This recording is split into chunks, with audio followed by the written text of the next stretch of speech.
పక్క రైతు పండించే పంటనే సాగు చేయాలన్న ఆలోచనకు స్వస్తి చెప్పాల్సిన తరుణం ఇది. సీజన్కు అనుగుణంగా మార్కెట్ డిమాండ్ బట్టి ఎప్పుడు ఏ పంట వేస్తే లాభం దక్కుతుందో రైతు ఖచ్చితంగా తెలుసుకోగలగాలి. ఆ పద్ధతులను పాటించే రైతులే నేడు సేద్యంలో ఆర్థిక ప్రగతిని సాధిస్తున్నారు. ఈ సూత్రం తెలుసుకున్న రైతు సేద్యంలో రాణిస్తున్నారు. కొబ్బరిలో అంతర పంటల సాగుకు శ్రీకారం చుట్టి లాభదాయకమైన ఆదాయాన్ని ఆర్జిస్తున్నారు. నిత్యం ఆదాయాన్ని అందించే తీగజాతి కూరగాయలను పూర్తి సేంద్రియ విధానంలో పండిస్తూ చక్కటి ఫలితాలు పొందుతున్నారు. తోటి రైతులకు ఆదర్శంగా నిలుస్తున్నాడు. కొబ్బరి తోటల సాగుకు కోస్తా జిల్లాలు పెట్టింది పేరు. అయితే గత కొంతకాలంగా కొబ్బరి సాగులో పెట్టుబడులు పెరగటం, ఆదాయం అంతంత మాత్రమే వస్తుండటంతో సాగు గిట్టుబాటు కాక రైతులు నష్టాలను చవిచూస్తున్నారు. ఈ నేపథ్యంలో ఏకపంటతో వచ్చే ఆదాయం ఏమాత్రం తమ జీవనోపాధికి సరిపోదని గుర్తించిన ఉండ్రాజవరం మండలం శివటం గ్రామానికి చెందిన రైతు వినాయక్ తనకున్న 5 ఎకరాల కొబ్బరి తోటలో అంతర పంటల సాగుకు శ్రీకారం చుట్టాడు. చిక్కుడు, వంగ, దొండ, ఆనప వంటి తీగజాతి కూరగాయల్ని అంతర పంటల సాగుకు ఎంచుకున్నాడు ఈ సాగుదారు.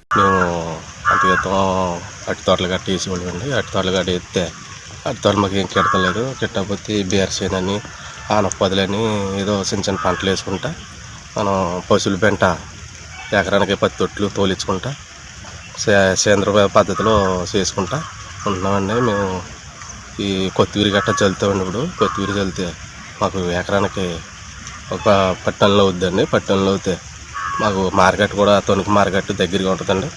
దగ్గరగా ఉంటే మేము మార్కెట్కి డైరెక్ట్గా ఇచ్చేస్తామండి. మేము ఎక్కువగాను పురుగు మందులు వాడుకోకుండా ఈ సేంద్రియ ఎరువులు కొడతామండి. ఆర్గానిక్ వాడతామండి. ఇప్పుడు మేము ఇలా చేస్తున్నామండి. పంటలో మాకు బెండ చేను ఉందండి. మళ్ళీ మిరపతోట మళ్ళీ కట్టామండి. ఇప్పుడు మళ్ళీ మిరమళ్ళు కూడా వేసేస్తామండి. ఇప్పుడు ఆ సేలు దున్ని పెంటగడ్డ జల్లేసామండి. ఇప్పుడు పెంటగడ్డ జల్లేక కొత్తిమీర జల్లేసి మిరపతోట వేసేస్తామండి. మిరపతోట కూడా ఆదాయం బాగుంటుందండి. మాకు అన్ని విధాలుగా మొత్తం మార్కెట్ కూడా చాలా ఇదిగా ఉంటుందండి. మార్కెట్ అనుకూలం బట్టి రేట్లు బాగుంటుందండి. దీన్ని అయిపోగానే మళ్ళీ ఆనపదులు పెట్టండి. దీంట్లో సేంద్రియ పంట కింద మళ్ళీ ఇవి పక్కంట ఉన్నాయండి ఆనపదులు. ఇది 5 అడుగు మాకు అది వస్తుందండి.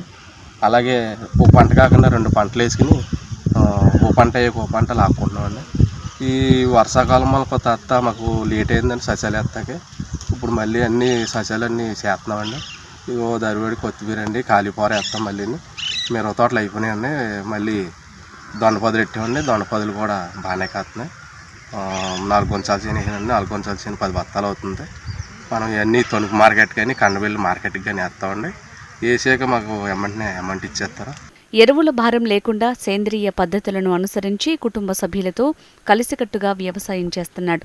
తక్కువ ఖర్చుతో చక్కటి దిగుబడిని పొందుతూ లాభాల సేద్యం చేస్తున్నానని రైతు ఆనందం వ్యక్తం చేస్తున్నాడు.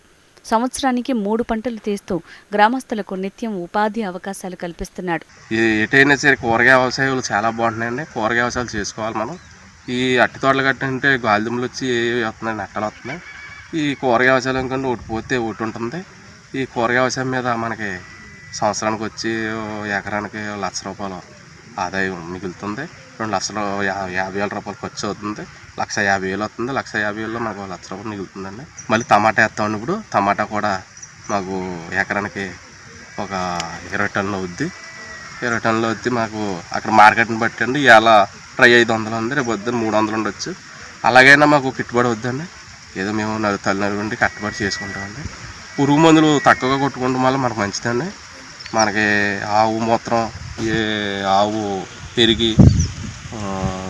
పెరుగులోను కథ పసి వేసి మురగబెట్టి ఇవన్నీ చేయాలండి. చేసాక 6 రోజులు ఉన్నాక కలిపి కొట్టాలి. వేప కషాయం, వేప నూనె, వేప గింజలు ఇవన్నీ మనం కలగలుపుగా చేసుకుని జాగ్రత్తగా చేసుకుంటే అండి కూరగాయ వ్యవసాయం అన్నది బాగుంటుంది.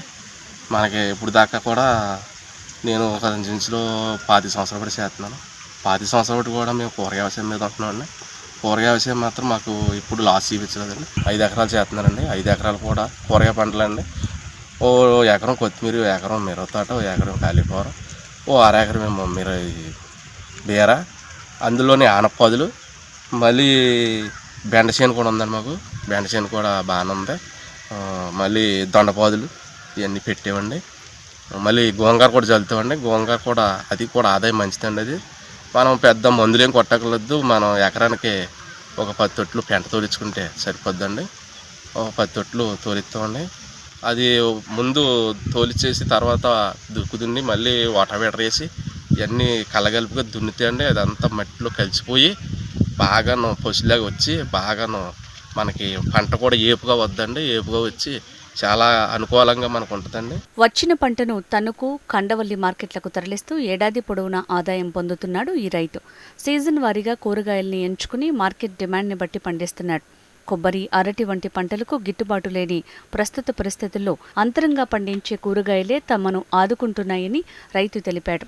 తోటి రైతులు ఇదే విధానాన్ని అనుసరించాలని సూచిస్తున్నాడు.